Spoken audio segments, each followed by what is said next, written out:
Hey guys, I'm Rita, and in this episode I will show you how you can mark supplier invoices as paid on Xero. To mark supplier invoices as paid, we need to go to supplier invoice list, so bills to pay section under business.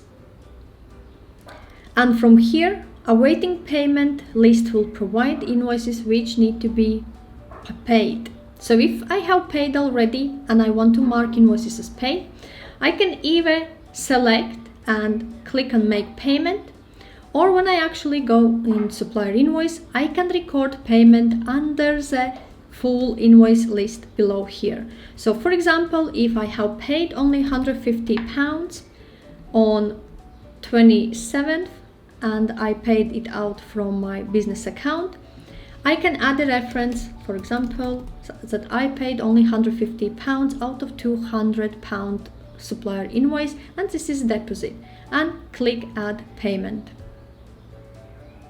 Okay, so now this has recorded 150 and showing that 80 is still due for a payment.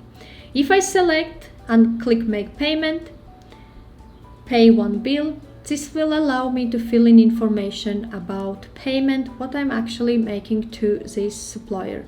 I can choose account, so for example I have business account. Payment method, I can create mark as paid or create a payment file. I will select mark as paid, and payment date is on yesterday, reference, and I can change any details here. If I want, I can add bank account, due, payment, and I can remove from batch. So for example, if I'm doing batch payment, and click create payment.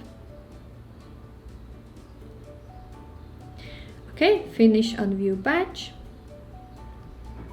And this batch has been with one invoice payment marked, and this been for Snack Limited.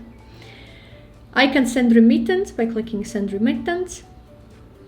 It will be sent to my email address. This is my remittance details, and click send. So when I go to my email, this is how remittance advice will look like. That has been sent to particular supplier. So this is a way how we can mark supplier invoices as paid on Xero accounting software. If you have any questions or require any further advice, feel free to reach out to me.